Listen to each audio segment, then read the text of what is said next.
ड्रामे की शुरुआत सुप्पी से होती है, जहाँ डॉक्टर उससे पूछती कि क्या तुम्हारे साथ में कुछ गलत हुआ था या फिर तुमने अपने बॉयफ्रेंड के साथ में नाइट स्पेंड कर लिया था। यहाँ पर सुप्पी सोचने लगती कि आखिर वो यहाँ तक कैसे पहुँच गई और हमें दिखाया जाता है कि सुप्पी फैक्ट्री में काम करती थी और जब वो बाहर निकलती है तो वो अपने कुलीग से पूछती कि तुम सभी यहाँ पर खड़े होकर के क्या कर रहे हो। तो उसकी कुलीग उसे बताती कि आज बीजिंग सिटी की किंग हमारे फैक्ट्री का निरीक्षण करने के लिए आ रहे हैं, काश की उनकी नजर हमारे ऊपर पड़ जाए तो वो किसी की भी लाइफ बदल सकते हैं। तभी वहाँ पर हान की एंट्री होती है, जिसे देखने के लिए धक्का मुक्की के चक्कर में सुप्पी हान से जाकर के टकरा जाती है। हान तो उसे बहुत गौर से देखने लगता है तो सुप्पी घबरा करके डर से उससे माफी मांगते हुए वहाँ से चली जाती है, जिस पर हान का दोस्त यूजू उससे कहता है कि मुझे नहीं लगता है कि तुम्हें लड़कियों की टच से इतनी नफरत है, क्योंकि अभी अभी उस लड़की ने तुम्हें टच किया जिसे तुम घूर रहे थे। जरा सोचो, तुम्हारे तीनों दादा की उम्मीद तुम्हें पर टिकी हुई है कि तुम उन्हें पोती पोतियों का मुंह दिखाओगे। इस बात पर हान कुछ कहता नहीं है और वहाँ से चला जाता है। दूसरी तरफ सुप्पी लंच के नाम पर सूखी ब्रेड खाते हुए सोच रही थी कि इस महीने की सैलरी जोड़ करके मैं अपनी फीस के पैसे जुटा लूंगी। तभी उसके साथ काम करने वाली लड़की लियो उससे कहती कि मुझे उम्मीद नहीं थी कि जो तुम लंच के नाम पर सूखी ब्रेड खा करके 20,000 जमा की थी वो तुम्हारी मदर आकर के ले गई। ये सुनकर के सुप्पी भागते हुए अपनी मदर के पास जाती है और उनसे अपने पैसे मांगने लगती है, जहाँ उसकी मदर उससे कहने लग जाती है क्या तुम्हें दिख नहीं रहा है कि तुम्हारी भाभी प्रेग्नेंट है और इसीलिए मैंने वो पैसे उनके ट्रीटमेंट के लिए ले लिए। जिस पर सुप्पी कहती कि वो पैसे मैंने अपनी फीस के लिए जमा किए थे। जिस पर उसका भाई उससे कहने लग जाता है कि तुम्हारी इतनी हिम्मत भी कैसे हुई अपनी मदर से ऐसे बात करने की, क्या तुम भूल गई हो कि उन्होंने तुम्हें पाल पोस करके इतना बड़ा किया है। तो सुप्पी कहती कि पर मैंने दिन रात एक करके वो पैसे अपनी पढ़ाई के लिए इकट्ठा किए थे। तो उसकी मदर उससे कहती है पिछले 1 साल से तो तुमने पढ़ाई छोड़ रखी है, फिर तुम किस स्कूल जाने की तैयारी कर रही हो और वैसे भी तुम पढ़ लिख करके करोगी भी क्या। मैंने तुम्हारी शादी उस बूढ़े झांग के साथ में तय कर दी है जो कि हमें तुम्हारे बदले बहुत सारे पैसे देने वाला है और अगले महीने तुम्हारी शादी है। तो सुफी कहती है कि आप मेरी शादी 60 साल की बूढ़े आदमी के साथ कराना चाहती हैं, आखिर आप कैसी मदर है। तो उसकी मदर उससे कहती है तुमने कभी अपने आप को देखा भी है कि एक गांव की गवार फैक्ट्री में काम करने वाली लड़की को आखिर कौन पसंद करेगा। तो सुफी कहती कि आप ये बात मत भूलिए कि मैंने एक बड़े कॉलेज का एंट्रेंस क्लियर किया था जिसे आपने अपने हाथों से फाड़ करके फेंक दिया था। इस बात का उसकी मदर के पास में कोई भी जवाब नहीं रहता है और वो उसे धक्के मार करके घर से बाहर निकाल देती है। सुफी बेचारी रोती हुई सोचने लगती है कि मुझे किसी भी कीमत पर 1 महीने के अंदर अपनी एडमिशन फीस का इंतजाम करना होगा। तभी उसकी नजर एक पोस्टर पर पड़ती है जिसमें न्यू एम्प्लॉयज की वैकेंसी निकली थी, जिसे देख करके वो अगले दिन उस एड्रेस पर पहुंच जाती है जहां हान की ब्लाइंड डेट चल रही थी, पर वो किसी वजह से एक लड़के को बहुत बुरी तरीके से मारने पीटने लगता है। ये देख करके ब्लाइंड डेट पर आई लड़कियां डर करके वहाँ से भागने लगती हैं और उसी समय सुफी की वहाँ पर एंट्री होती है और वो तो समझ ही नहीं पाती कि आखिर लड़कियां भाग क्यों रही हैं। तभी हान का दोस्त उसे रोकते हुए कहता है कि कहीं तुम पागल तो नहीं हो गए हो, यहाँ पर दादाजी ने तुम्हारे लिए ब्लाइंड डेट अरेंज किया था और तुम हो कि यहाँ पर मारपीट कर रहे हो। तभी उसकी नजर सुफी पर पड़ती है और वो हान से कहता है कि अब यही आखिरी लड़की बची है, अगर पसंद आए तो इसे देख लो। इतना कह करके वो सुफी से कहता है कि अपना इंट्रोडक्शन दो, जहाँ सुफी अपना नाम बताती है। यूजो नोटिस करता है कि पहली ऐसी लड़की है जिसे हान घूरे जा रहा था और यही देख करके यूजो हान के ड्रिंक में कुछ मिला करके उसे दे देता है। हान सुफी से कहता है कि पर तुम तो बहुत छोटी लग रही हो, जिस पर सुफी उससे कहती है कि नहीं मैं पूरे 19 साल की हूँ और मैं पूरी ईमानदारी से काम करने वाली लड़की हूँ। तो हान उससे पूछता है कि तुम्हें पता भी है कि तुम यहाँ पर क्यों आई हो। तो सुफी कहती कि हाँ, जो भी काम करने के लिए मुझसे कहेंगे मैं उसे अच्छे से करूंगी। दरअसल में सुफी समझ नहीं पा रही थी कि हान उसे किस काम के लिए हायर कर रहा है। वो तो वहाँ पर वेटर की जॉब के लिए गई थी और हान आईवीएफ के लिए लड़कियां सेलेक्ट कर रहा था जो कि उसकी बेबी को कैरी कर सके। हान सोचता है कि हालांकि मुझे छोटी लड़कियां पसंद नहीं है, पर मैं इसे इग्नोर क्यों नहीं कर पा रहा हूँ। हान उससे पूछता है कि तुम्हें कितने पैसे चाहिए। तो सुफी सोचती कि लगता है कि उसने इंटरव्यू पास कर लिया और सुफी उससे कहती कि 20,000। तो हान उससे पूछता है कि 20,000 पर घंटे। सुफी उसकी बात को समझ नहीं पाती है और कहती कि सर मैं आपके लिए लंबे समय तक काम करने के लिए तैयार हूँ। उसकी बातें सुनकर के हान हंस देता है, लेकिन तभी उसके ऊपर नशा चढ़ने लगता है और हान सोचता है कि मुझे क्या हो रहा है, आखिर मैं इतना हॉट क्यों फील कर रहा हूँ। सुफी उससे पूछती कि क्या हुआ सर। इतने पर तो हान उसके ऊपर टूट पड़ता है और उससे कहता है कि अगर तुमने मुझे सेटिस्फाइड कर दिया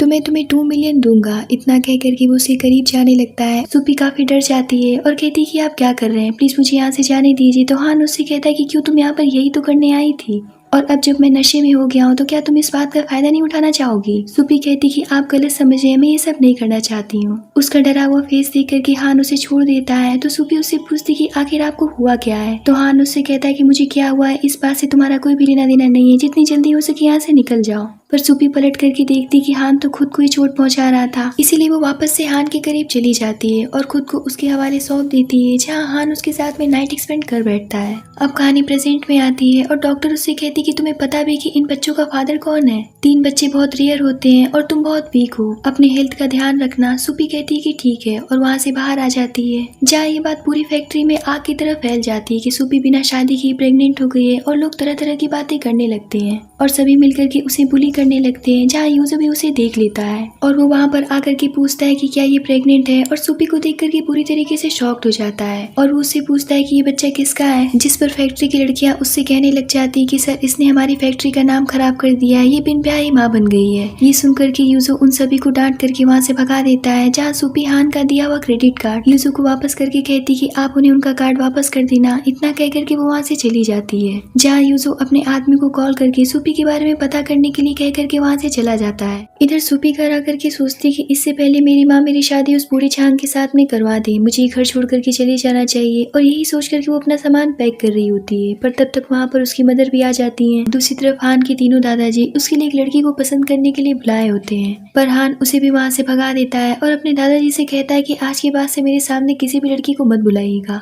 जहाँ उसके दादाजी उससे कहते कि आखिर तुम करना क्या चाहते हो, तुम जानते हो ना कि हमारी फैमिली को एक वारिस की जरूरत है, अगर तुम्हें शादी नहीं करनी है तो मत करो, पर IVF के जरिए एक बेबी कर लो। क्या तुम्हें हम लोग पर तरस नहीं आता है? अब हम बूढ़े हो रहे हैं, अब तो हमें शक भी होने लगा है कि कहीं तुम्हें मर्दों में तो इंटरेस्ट नहीं है। तभी वहाँ पर यूसुफ भागता हुआ आता है और हान से कहता है कि वो लड़की प्रेग्नेंट है जिसके साथ में तुमने नाइट स्पेंड किया था। ये सुनकर के उसके दादाजी कहते कि बकवास करना बंद करो, फालतू की झूठ मत बोलो, ये लड़का किसी भी लायक का नहीं है। हान उससे कहता है कि क्या वो 10 मिलियन उसके लिए कम पड़ गए थे जो कि मैंने उसे दिया था, कि अब वो ये सब नाटक भी करने लग गई है। जिस पर यूसुफ उसे उसकी प्रेगनेंसी रिपोर्ट देते हुए कहता है कि तुम तो काफी खिलाड़ी निकले, एक साथ 3 बेबीज उसे होने वाले हैं। ये सुनकर के उसके दादाजी कहते कि ऐसा तो हो ही नहीं सकता है, और उन्हें इस बात पर यकीन नहीं होता है। और वो हान से कहती कि अगर ये बात सही है तो बैठे मुंह क्या देख रहे हो, जा करके फौरन से उस लड़की को लेकर के आओ। तभी हान को याद आता है कि अगर वो लड़की सही होती तो वो उसका दिया हुआ क्रेडिट कार्ड एक्सेप्ट नहीं करती, और यही सोच करके वो कहता है कि मैं अपने बच्चों को एक्सेप्ट करने के लिए तैयार हूँ, पर वो लड़की मेरी वाइफ बनने के लायक नहीं है। दूसरी तरफ सूपी की मदर उसे मारते हुए कहती है, तुम्हारी इतनी हिम्मत जो कि तुम यहाँ से भागने की तैयारी कर रही हो ताकि तुम छांग से शादी करने से बच सको, पर ये मत भूलना कि वो हमें तुम्हारे बदले 2 मिलियन देने वाला है जो कि तुम अपने पूरे जीवन में नहीं कमा पाओगी। सूपी कहती कि आप लोग ये बात जानते हुए मुझे आग में ढकेलना चाहते कि वो आदमी 60 साल का है। जिस पर उसका भाई कहता है कि इससे पहले कि यहाँ से भाग जाए इसके हाथ पैर बांध करके अभी के अभी से छांग के पास में भेज दो। इतना कहकर कि वो उसे अपने साथ ले लगते हैं, जिस पर सूपी कहती कि मैं झांग से शादी नहीं कर सकती हूँ क्योंकि मैं प्रेग्नेंट हूँ। ये सुनकर के उसकी मदर गुस्से से पागल हो जाती है और उससे पूछती है कि जल्दी बताओ कि वो आदमी कौन है, अगर ये बात झांग को पता चली तो हमें जान से मार डालेगा। इतना कह करके वो उसे फैक्ट्री के बाहर लेकर के जाते हैं और उसे सबके सामने पूछते कि बताओ इसमें से कौन आदमी इस बच्चे का फादर है। ये सब देख करके फैक्ट्री के लोग उसका मजाक बनाते हुए उस पर हंसने लगते हैं। उसकी मदर उससे कहती कि अगर आज तुमने नहीं बताया कि बच्चा किसका है तो मैं अभी ही झांग के पास ले जाकर के तुम्हें छोड़ दूंगी। इस बात से वो डर जाती है और बता देती है कि ये बच्चा प्रेसिडेंट हान का है, पर उसकी बातों पर कोई भी यकीन नहीं करता है। ऊपर से सब कहने लगते कि इसकी हिम्मत तो देखो, ये शहर के सबसे रिच आदमी को फंसाने चली है, पता नहीं किसके साथ अपना मुंह काला करवा के अपना पाप उनके माथे पर मरने चली है। ये सुनकर के उसकी मदर और भी ज्यादा भड़क जाती है और कहती कि ठीक है अगर तुम सच कह रही है तो बुलाओ उन्हें यहाँ पर। सूपी बेचारी सोचती कि पता नहीं वो मेरी मदद करने आएंगे भी या नहीं, और वो वैकेंसी वाले नंबर पर कॉल कर देती है, जहाँ यूसुफ हान से कहता है कि सूपी का कॉल आ रहा है, और वो उसका कॉल रिसीव करता है जिसमें सूपी रो रो के उससे मदद मांग रही होती है। उसकी आवाज सुनकर के दादाजी लोग कहने लगते हैं कि लगता है कि बच्ची किसी मुसीबत में है। हान सोचता है कि तो वाकई में काफी डरी हुई लग रही है। इतने पर यूसुफ उसे सूपी का दिया हुआ क्रेडिट कार्ड और एक लेटर उसे दे देता है जिसमें सूपी ने लिखा हुआ था कि मैं कोई बिकाऊ लड़की नहीं हूँ। यूसुफ उससे कहता है कि मुझे नहीं पता था कि तुम इतने पत्थर दिल इंसान हो। ये देख कर के हान फौरन से सूपी को कॉल पर रिप्लाई करता है, पर तब तक कॉल कट जाती है। अब हान तुरंत अपने गार्ड्स के साथ में निकलता है और उस रात वाली बात को सोच करके कहता है कि माफ करना, मैंने तुम्हारे साथ में बहुत गलत किया है। दूसरी तरफ सूपी समझ जाती कि हान उसकी मदद करने के लिए नहीं आएगा, ऐसा सिर्फ परियों की कहानी में होता है, और अब लगता है कि आज मेरी जिंदगी का आखिरी दिन है। यहाँ पर उसकी मदर उसे मारने वाली होती है, पर तभी वहाँ पर हान पहुँच जाता है, जिसे देख करके सभी शॉक्ड हो जाते हैं और हान से बताने लगती है कि लड़की कह रही है कि ये आपके बच्चे के साथ में प्रेग्नेंट है। सूपी का भाई कहता है कि आप परेशान मत होइए, हम इसे अच्छा सबक सिखाएंगे। इस बात पर हान का खून खौल उठता है और वो उसे एक जोरदार थप्पड़ जड़ देता है और सूपी को बहुत प्यार से उठा करके उससे पूछता है कि क्या तुम ठीक हो, पर तब तक तो सूपी बेहोश हो जाती है। ये देख करके तो हान के गुस्से का कोई भी ठिकाना नहीं रहता है और वो अपने आदमी से कहता है कि यहाँ पर मौजूद जितने भी लोगों ने सूपी के साथ में गंदा व्यवहार किया है उनमें से किसी को भी मत बख्शना। जिसके बाद में वो सूपी को उठा करके अपने साथ लेकर के घर चला जाता है, जहाँ डॉक्टर बताती है कि डरने की कोई बात नहीं है, बच्चे बिल्कुल ठीक है। पर एक्चुअल में सूपी बहुत वीक है और 3 बच्चों को कैरी कर पाना उसके लिए इतना भी आसान नहीं है। उन्हें अच्छी देखभाल और अच्छी डाइट की जरूरत है, वरना आगे चल करके इन्हें परेशानी हो सकती है। हान सोचता है कि आज मेरी वजह से सूपी इस हालत में है। तभी सूपी चौंक करके उठ जाती है और अपने सामने तीनों दादाजी को देख करके डर जाती है। तो दादाजी उससे कहते कि बेटा डरो मत, ये तुम्हारा ही घर है। और जब उन्हें पता चलता है कि वो 20 की भी नहीं हुई है तो वो लोग हान की तरफ देख करके कहते कि बेशर्म लड़के।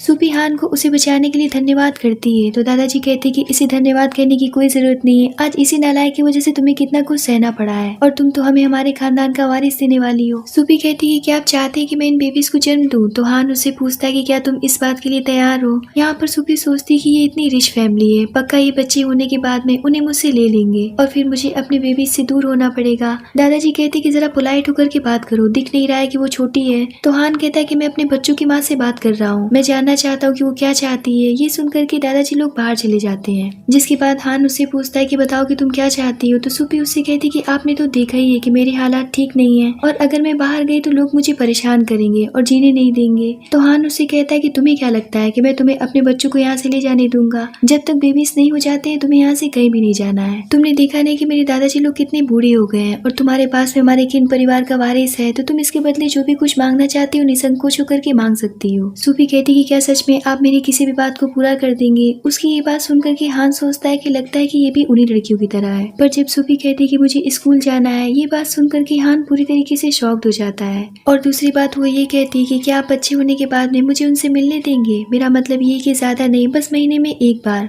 हान उसकी मासूमियत भरी बातें सुन करके उसे देखते ही रह जाता है। तभी वहाँ पर दादाजी लोग भी आ जाते हैं और कहते हैं कि खड़ूस लड़के, अगर उस बच्ची को पढ़ना है तो तुम हाँ क्यों नहीं कर रहे हो? अभी के भी हमारी नजरों के सामने से निकल जाओ। जिसके बाद में वो सुपी से कहते कि बुरा मत मानना, वो शुरू से ही बहुत ही ज्यादा रूठ रहा है, पर हम लोग तुम्हारे साथ में हैं। इतना कह करके वो सुपी को अपने फैमिली का जेट कंगन दे देते हैं। अगले दिन वो सभी मिलकर के सुपी को अपने साथ शॉपिंग मॉल में ले जाते हैं। अब सुपी वहाँ पर ड्रेस ट्राई करना शुरू करती है और यहाँ पर दादाजी लोग उसे ढेर सारी शॉपिंग कराते हैं, जहाँ हान भी उसे देखता ही रह जाता है। अब इतनी सारी शॉपिंग का बिल देख करके सुपी पूरी तरीके से शॉक्ड हो जाती है और वो सोचने लगती कि दादाजी लोग मुझे इतना मानते हैं, मुझे उनके पैसों का फायदा नहीं उठाना चाहिए, मुझे उनके पैसे वापस करने का कोई तो तरीका ढूंढना होगा। तभी वहाँ पर हान आकर के उससे कहता है कि शायद वो तुम्हारे साइज का नहीं है। सुपी देखती कि वो सोचते सोचते अंडरगारमेंट्स वाले एरिया में आ गई थी। सुपी कहती कि नहीं नहीं मुझे ये सब नहीं चाहिए। तो हान कहता है कि देखो दादाजी लोगों के सामने ये लेना सही नहीं होगा, मैं इसे बाद में मेड को भेज करके मंगवा दूंगा, बस तुम उन्हें अपना साइज बता देना। ये सुनकर के सुपी शर्मिंदगी से वहाँ से भाग खड़ी होती है। हान सोचता है कि अब मैंने ऐसा भी क्या कह दिया। सुपी जब घर पहुँचती है तो मेड उसे सूप पीने के लिए देती है और कहती है कि डॉक्टर ने आपको पौष्टिक खाना खाने के लिए कहा है।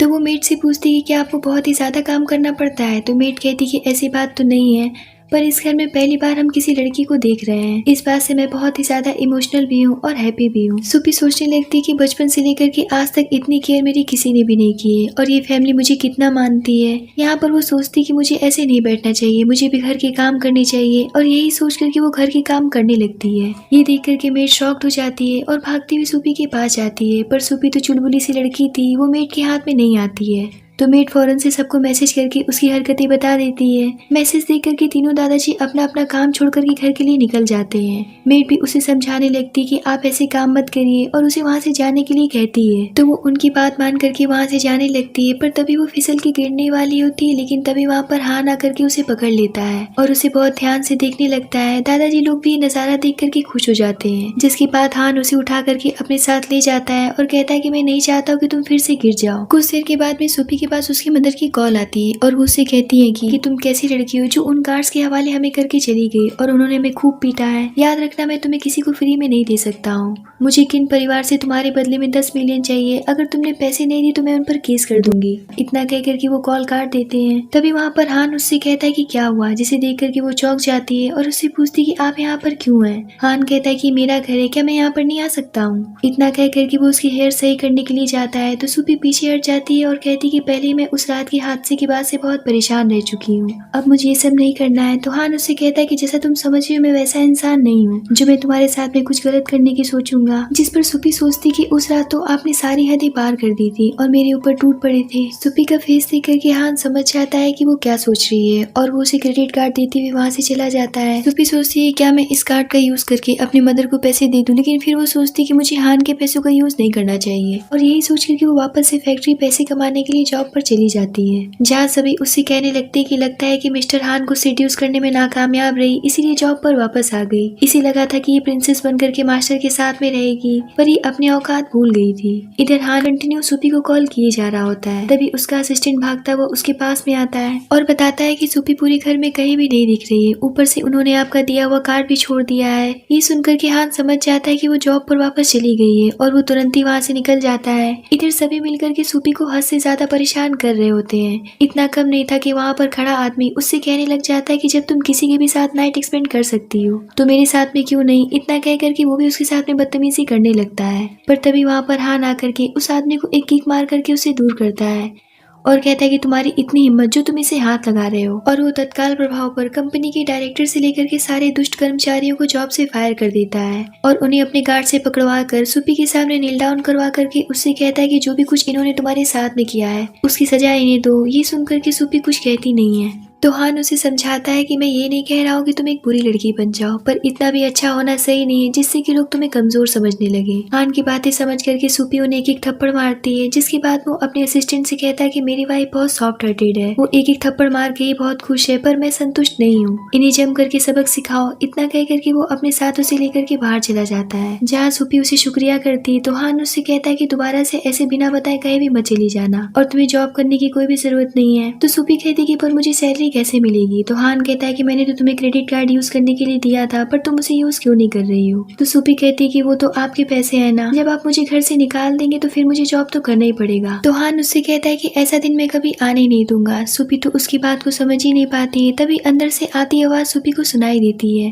तो हान कहता है कि लगता है कि मेरे असिस्टेंट ने उन्हें छोड़ दिया है, इसीलिए वो काफी खुश है। सुपी कहती कि आपके असिस्टेंट कितने सुंदर है और उनका दिल भी कितना अच्छा है, तभी तो उन्होंने उन्हें ज्यादा सजा नहीं दी। ये सुनकर के तो हान की जेलेसी का कोई भी ठिकाना नहीं रहता और वो उससे कहता है कि क्या कहा, असिस्टेंट तुम्हें सुंदर लगता है। तो सुपी कहती कि हाँ बहुत ही ज्यादा। तो हान कहता है कि चुपचाप से कार में बैठो। तभी वहाँ पर असिस्टेंट आता है तो हान उससे कहता है कि आज से तुम्हें मेरी कार ड्राइव करने की कोई भी जरूरत नहीं है। असिस्टेंट कहता है कि पर बाकी की गाड़ियां तो निकल गई है, क्या मैं पैदल आऊंगा।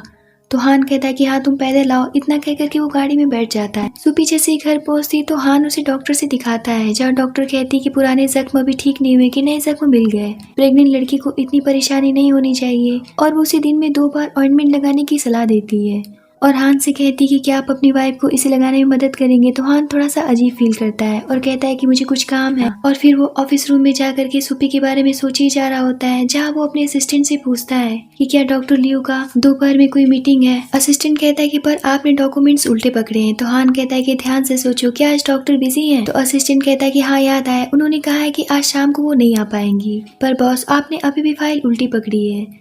तो हान कहता है कि अब से मुझे उल्टी फाइल पढ़ना बहुत पसंद है, अभी के भी यहाँ से निकल जाओ। कुछ देर के बाद वहाँ पर मेड आती है और हान से कहती है कि डॉक्टर लियो आज जल्दी चली गई थी, तो क्या मैं सुपी को ऑइंटमेंट लगाने के लिए रुक जाऊँ। तो हान कहता है कि नहीं आप अभी घर चले जाइए। ये सुनकर के मेड हंसते हुए वहाँ से चली जाती है, जिसके बाद हान सुपी के रूम में जाता है और उससे पूछता है कि तुम्हारा नाम क्या है। तो सुपी उसे अपना नाम बताती है। तो हान उससे कहता है कि चलो अब मुझे तुम्हें ऑइंटमेंट लगानी है। ये सुनकर के सुपी शॉक्ड होकर के उससे कहती कि पर ये तो सही नहीं है, अभी तो दवा लगाने का टाइम भी नहीं हुआ है। तो हान उससे कहता है कि पर डॉक्टर ने मुझसे कहा था कि मैं इसे अभी लगा सकता हूँ। तो सुपी उससे कहती कि पर आप मेड को बुला दीजिए। तो हान उससे कहता है कि तुम क्या चाहती हो कि अब वो ओवर टाइम करें। देखो मेरे दादाजी 2 दिन में पार्टी रखने वाले हैं, जहाँ वो तुम्हें बहुत सारे लोगों से मिलवाने वाले हैं और मैं नहीं चाहता हूँ कि कोई भी हैवी ड्रेस पहन करके तुम्हें दर्द हो। इतना कह करके वो उसे मेडिसिन लगाने लगता है। सुपी कहती कि थोड़ा आराम से, और उसकी ये बात बाहर खड़े दादाजी लोग सुन लेते हैं और कहती कि अरे नालायक लड़का बहू के कमरे में जा करके ना जाने उसके साथ में क्या कर रहा है, हमें तो जरा सा भी अंदाजा नहीं था कि लड़का इतना हाई टॉप छिछोरा निकलेगा। तो दूसरे दादाजी कहते कि हम तो अंदर भी नहीं जा सकते हैं, पर इस बात की अब हमें तसल्ली हो गई कि इस लड़के को मर्द पसंद नहीं है। इधर सुपी को काफी अजीब फील हो रहा होता है और वो उससे कहती है कि अब बस करिए, मैं खुद से लगा लूंगी। हान कहता है कि अच्छा ठीक है। अब हान के दादाजी एक पार्टी रखते हैं, जहाँ सुपी हान से कहती है कि मुझे लगता है कि पार्टी बहुत ही ज्यादा बड़ी है और मुझे इसमें नहीं जाना चाहिए। तो हान उससे पूछता है कि आखिर तुम इस पार्टी में क्यों नहीं जाना चाहती हो, ये पार्टी तो तुम्हारे लिए रखी गई है। जिस पर सुपी कहती है कि मुझे नहीं लगता है कि हमारा रिश्ता इस काबिल है जो कि इसे पब्लिक किया जाए, क्योंकि हम दोनों तो इन बच्चों की वजह से जुड़े हुए हैं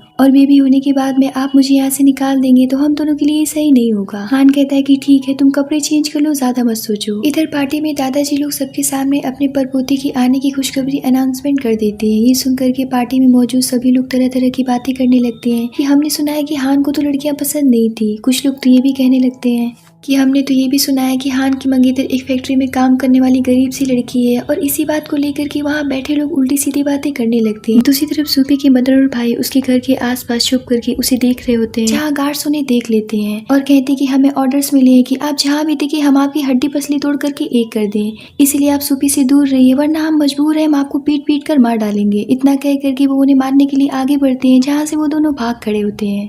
अगले दिन हान सूपी को कॉलेज ले जाने के लिए तैयार होता है और उससे बहुत प्यार से कहता है कि देखो तुम कॉलेज मेरे बच्चों को भी अपने साथ लेकर के जा रही हो, तो अपना भी ख्याल रखना और उनका भी ख्याल रखना। इतना कह करके वो उसे छोड़ने के लिए निकल जाता है, जहाँ सूपी अपना इतना बड़ा कॉलेज देख करके बहुत ही ज्यादा खुश हो जाती है और हड़बड़ी में कार से उतरने वाली होती है, लेकिन हान उसे रोक लेता है और वो उसे इतना करीब पा करके उसे देखता ही रह जाता है। तो सूपी उससे पूछती है क्या हुआ, आप मुझे ऐसे क्यों देख रहे हैं? तो हान शॉक होकर के कहता है कि कुछ नहीं, मैं तो बस तुम्हें तुम्हारा टिफिन दे रहा था। जब वो कार से उतर जाती है लेकिन फिर भी हान उसी के बारे में सोचा जा रहा था। सूपी जब अपने कॉलेज में जाती है तो वहाँ पर सभी को अपना परिचय देती है, जहाँ मिंग भी बैठी होती है और उसकी फ्रेंड उससे कहती है कि हान को इस लड़की में ऐसा क्या दिख गया जो कि उसने तुम्हें रिजेक्ट कर दिया। मिंग कहती है कि वो सब छोड़ो, हम एक ही क्लास में हैं तो हमें इसे अच्छे से सबक सिखाना होगा क्योंकि एक गरीब गांव की लड़की है, ये हमसे नहीं लड़ पाएगी। तभी सूपी के पास में बैठे आसपास के स्टूडेंट उससे उसका परिचय पूछने लगते हैं और पूछते हैं कि तुम किस फैमिली से बिलोंग करती हो, और एक लड़का उसका नंबर भी मांगने लगता है, जिस पर सूपी सोचती है कि आज सुबह मेड ने मुझे बताया था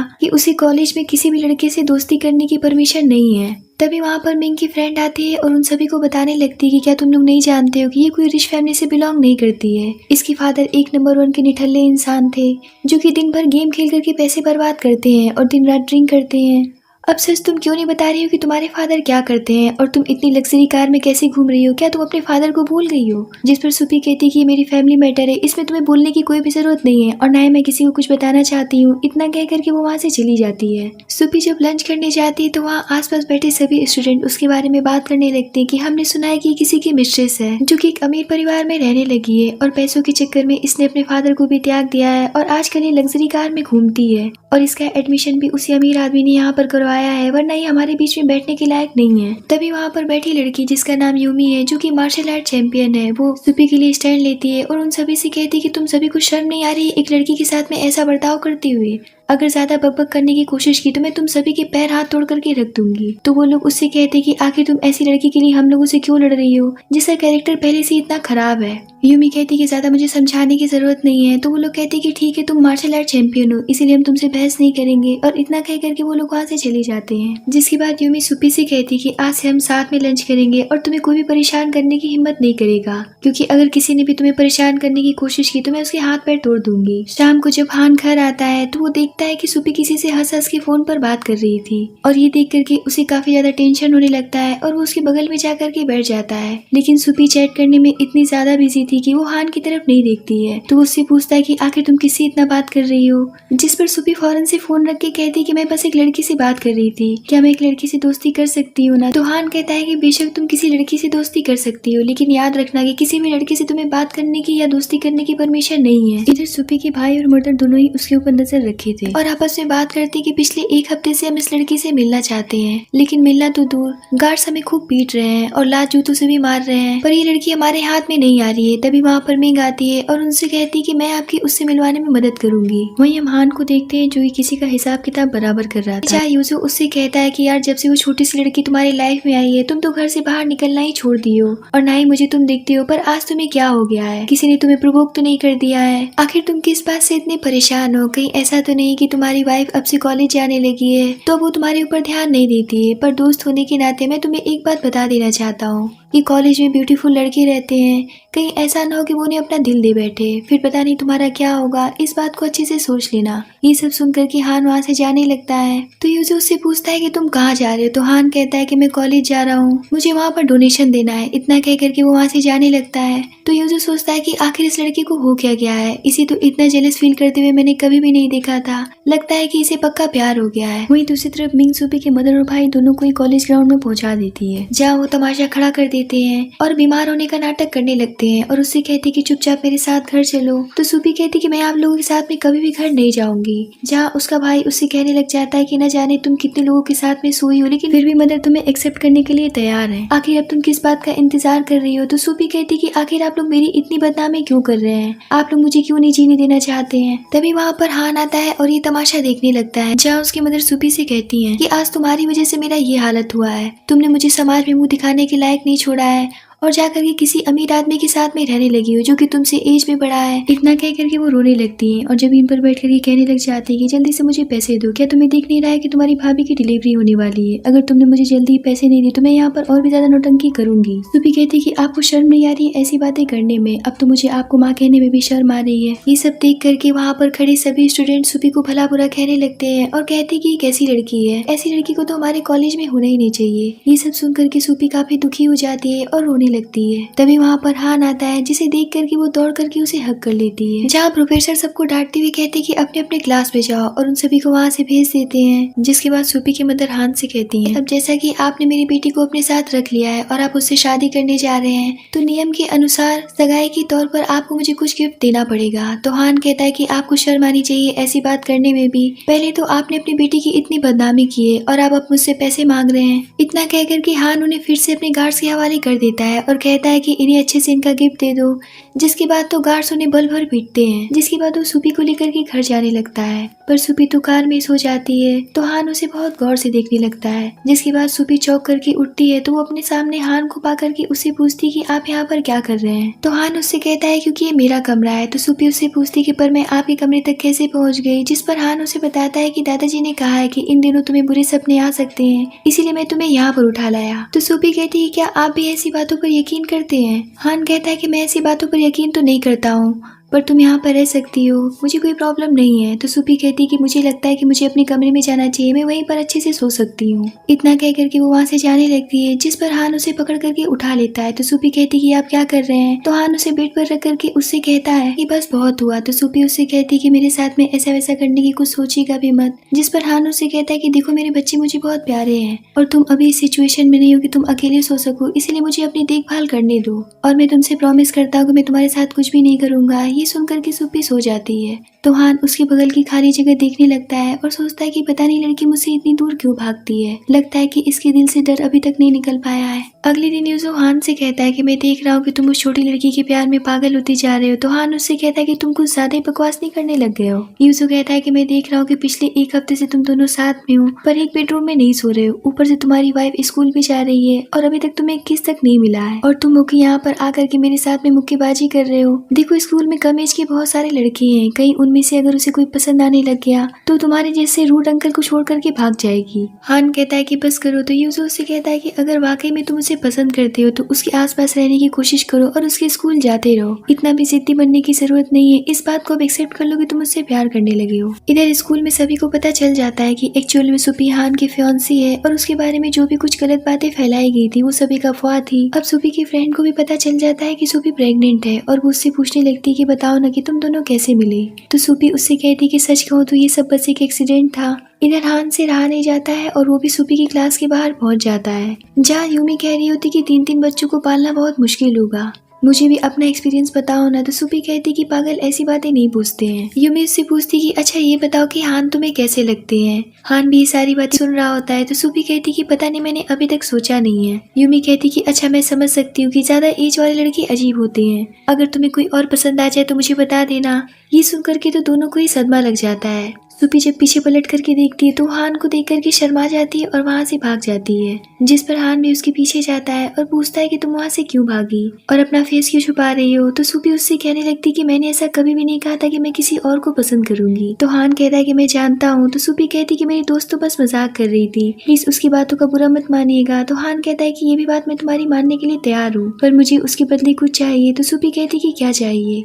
इतने पर तो हान उसे किस कर लेता है और कहता है कि देखो तुम मुझे बहुत पसंद हो, मुझे किसी की बातों का कोई फर्क नहीं पड़ता है। फिर हान उससे पूछता है कि क्या तुम मुझसे शादी करना चाहती है। तो सूपी कहती कि हाँ। जिसके बाद वो सोचने लगती कि ये मैंने क्या कह दिया और वो उससे पूछती कि क्या आपने अभी अभी शादी के लिए पूछा। तो हान उससे कहता है कि मैं बस इसलिए तुमसे शादी के लिए नहीं पूछ पा रहा था कि मुझे लगता था कि पता नहीं तुम मुझे पसंद करती भी हो या नहीं। तो क्या आज तुम इस बात का जवाब मुझे दोगी? क्या तुम मुझसे शादी करोगी? तो सूपी बहुत हैप्पी होकर के कहती कि हाँ, मैं आपसे शादी करूंगी। अब हान सूपी की बर्थडे के दिन ही उससे शादी कर लेता है और सभी मिलकर के उसकी बर्थडे पार्टी की तैयारी कर रहे होते हैं। पर तभी सूपी को ऐसा लगता है कि उसके बेबीज आने वाले हैं, इसीलिए हान फौरन से उसे हॉस्पिटल में एडमिट करवाता है, जहाँ दादाजी लोग और हान सभी लोग काफी परेशान होते हैं। तभी डॉक्टर बेबी को लेकर के बाहर आती है और बताती है कि बधाई हो, आपको बेटा हुआ है। फिर वो दूसरा भी बेबी बॉय ही लेकर के आती है। अब दादाजी लोग आपस में बातें करने लगते हैं कि अब पता नहीं तीसरा क्या होगा, अब तो हमें बस एक पोती चाहिए जिसे हम लोग प्रिंसेस की तरह रखेंगे। हान कहता है कि आप लोग क्या बातें कर रहे हैं, यहाँ पर मैं परेशान हूँ कि आखिर सूपी कैसी होगी। तभी डॉक्टर तीसरा बेबी बॉय लेकर के आती है और कहती कि ये रहा आपका तीसरा युवा मास्टर। ये देख करके दादाजी लोग सोचते कि चलो कोई बात नहीं है, हम अगली बार देख लेंगे। जहाँ हान बहुत प्यार से सूपी की देखभाल कर रहा होता है और तीनों दादाजी लोग अपने तीनों पोतों के साथ में बहुत खुश नजर आ रहे थे। और इसी के साथ में इस ड्रामे की यहीं पर हैप्पी एंडिंग होती है।